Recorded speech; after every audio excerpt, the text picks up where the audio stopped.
Assalamualaikum warahmatullahi wabarakatuh. Kami dari kelompok 6 dan pada hari ini kami akan menjelaskan materi ke-14 yaitu tentang perancangan, pengembangan sistem, infrastruktur data, dan informasi.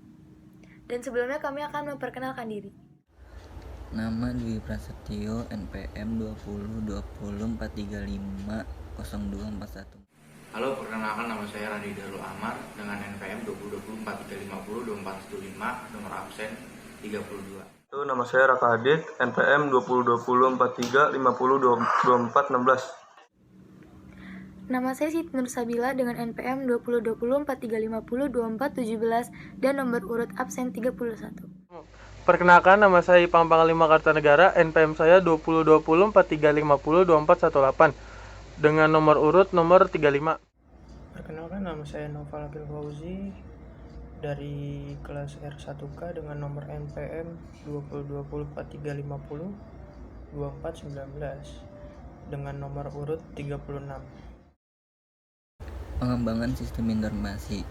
Pengembangan sistem informasi adalah proses menganalisis situasi dan kondisi suatu bisnis tertentu. Siklus hidup pengembang sistem. Siklus hidup pengembang sistem adalah seperangkat aktivitas yang disarankan untuk membangun aplikasi baru. Perancangan teknologi informasi, rekayasa perangkat lunak atau software engineering. Menurut Richard Fairley tahun 1985 adalah aspek teknologi dan manajemen yang berkaitan dengan produksi dan maintenance yang sistematis terhadap produk software yang dibuat dan dimodifikasi tepat waktu dalam perkiraan biaya tertentu. Perangkat lunak dibuat karena adanya kebutuhan dari customer. Kebutuhan customer dibagi menjadi dua, yaitu kebutuhan fungsional dan kebutuhan non-fungsional. Perancangan teknologi informasi. Perancangan teknologi informasi lunak dapat dibedakan menjadi dua, yaitu perancangan teks terstruktur dan perancangan berorientasi objek. Perancangan terstruktur merupakan perancangan klasik yang terdiri dari 4 tahapan, yaitu perancangan data menggunakan DFD dari diagram konteks, diagram nol, diagram rinci, dan ERD. Perancangan arsitektur berupa modul dalam bentuk bagian-bagian terstruktur. Perancangan interface adalah berupa tampilan atau display menu di layar sistem. Tampilan prosedur adalah berupa detail step by step di dalam program. Teknologi informasi. Perancangan berinteraksi objek merupakan perancangan yang berdasarkan pada objek-objek sebagai representasi objek-objek di alam yang kemudian dikelompokkan ke dalam kelas. Perancangan berorientasi objek dikelompokkan menjadi 3 bagian atau tahapan, yaitu 1.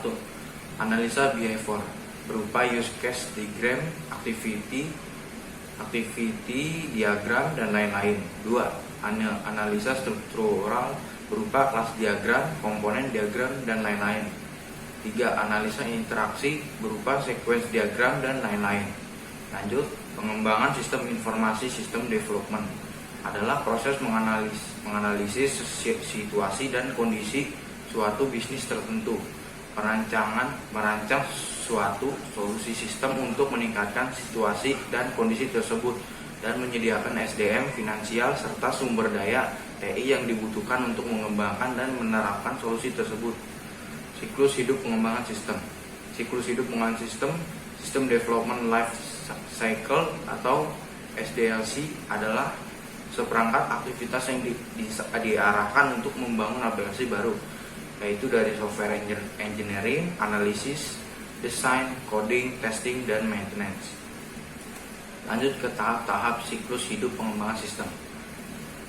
Tahap-tahap siklus hidup pengembangan sistem yaitu adalah menganalisa sistem, identifikasi masalah, keuntungan, kelayakan, operasional, ekonomis, teknis, penentuan kebutuhan, kecepatan dalam proses, kemajuan dalam bisnis, merancang sistem, perancangan konseptual, prototyping, perancangan detail atau fisik, membuat sistem, pengadaan, piranti lunak, perangkat keras dan jasa, pemrograman, pengujian, implementasi, pelatihan user, penyiapan tempat, konversi sistem, perawatan sistem, audit evolusi rutin. Lingkup perancang teknologi informasi. Metodologi adalah sekumpulan metode atau cara untuk mencapai tujuan setiap tahap pengembangan perangkat lunak. Perangkat bantu adalah perkakas, CAS tools yang digunakan pada proses pembangunan perangkat lunak. Prosedur adalah bagaimana pengelola kegiatan atau step by step pengembangan perangkat lunak hingga hasil selalu sama atau standarisasi.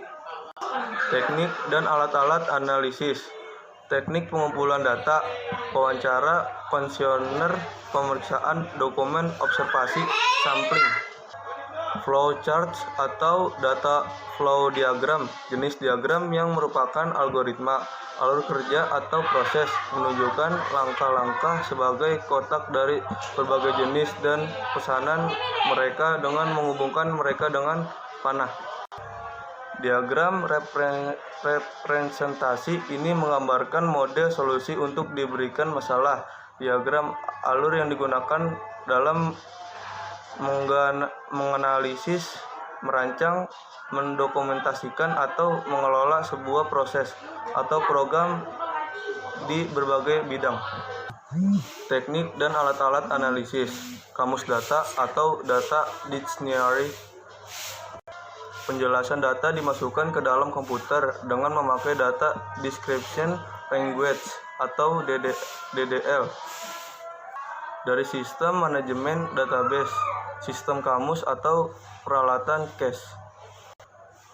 Kamus data tidak perlu dihubungkan dengan diagram arus data dan formulir-formulir kamus data dirancang untuk mendukung diagram arus data. Teknik dan alat-alat analisis. Computer Aided System Engineering atau CAS, atau yang disebut juga komputer dibantu rekayasa perangkat lunak, adalah domain dari perangkat lunak yang digunakan untuk merancang dan mengimplementasikan aplikasi. CAS tool yang mirip dengan dan sebagian terinspirasi oleh Computer Aided Design atau CAD, alat yang digunakan untuk merancang produk hardware. CAS tool digunakan untuk mengembangkan software yang berkualitas tinggi, bebas cacat, dan terpelihara.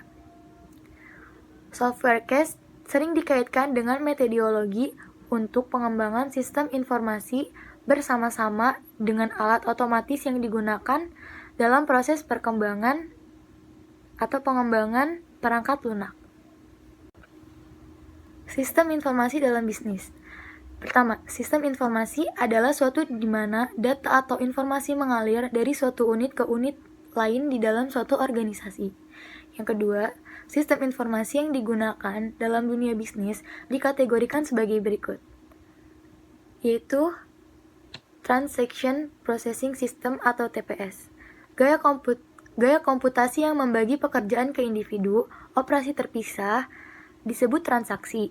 Sebuah sistem pemrosesan transaksi atau TPS atau server transaksi adalah sistem perangkat lunak atau kombinasi perangkat lunak atau perangkat keras yang mendukung proses transaksi. Dan yang berikutnya ada Decision Support System atau DSS, proses kognitif yang mengakibatkan pemilihan keyakinan atau tindakan di antara beberapa kemungkinan alternatif. Secara proses, mengidentifikasikan dan memilih alternatif berdasarkan nilai-nilai dan preferensi dari pembuatan keputusan. Di sini saya akan membahas sistem informasi dalam bisnis. Group Support System atau GSS, sistem informasi interaktif berbasis komputer yang mendukung dan mengatur interaksi kelompok dan memfasilitasi pertemuan kelompok.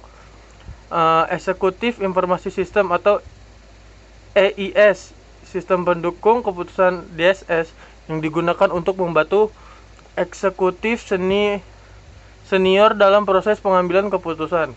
Hal ini dilakukan dengan menyediakan akses mudah ke data yang penting yang diperlukan untuk mencapai tujuan strategis dalam suatu organisasi. EIS biasanya memiliki tampilan grafis pada antarmuka yang mudah digunakan. Sistem informasi eksekutif dapat digunakan dalam berbagai jenis organisasi untuk memantau kinerja perusahaan serta mengidentifikasi peluang masalah.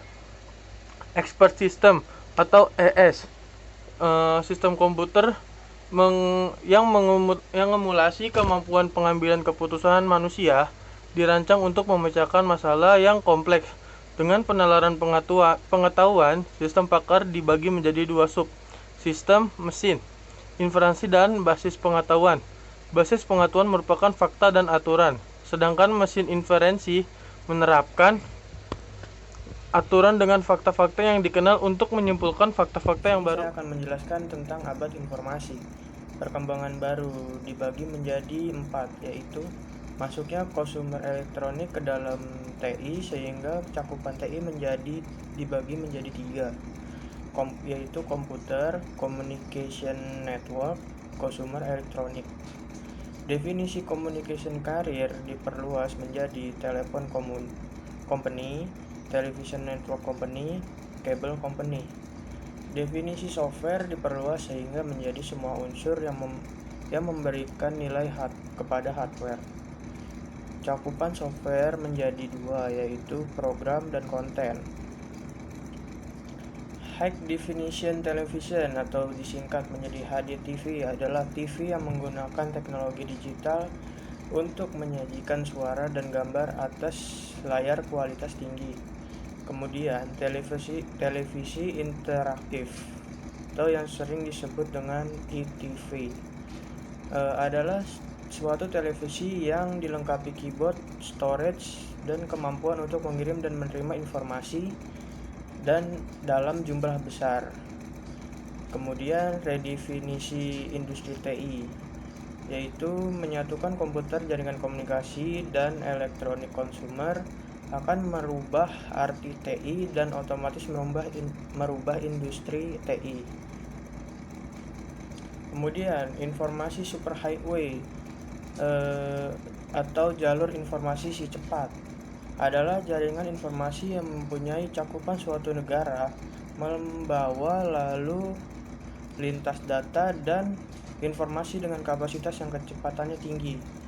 Kemudian ada infrastruktur komunikasi atau communication infrastructure, adalah struktur fasilitas teknis dan pengaturan industrial yang mengandung komunikasi melalui komunikasi broadcasting, film, audio, video, kabel, cetak, dan surat. Kemudian pengembangannya dalam aspek teknis, waktu dan biaya, peran pemerintah, sumber daya, layanan universal, penentu sukses. Mungkin itu saja yang dapat saya jelaskan dari abad informasi ini. Sekian, terima kasih.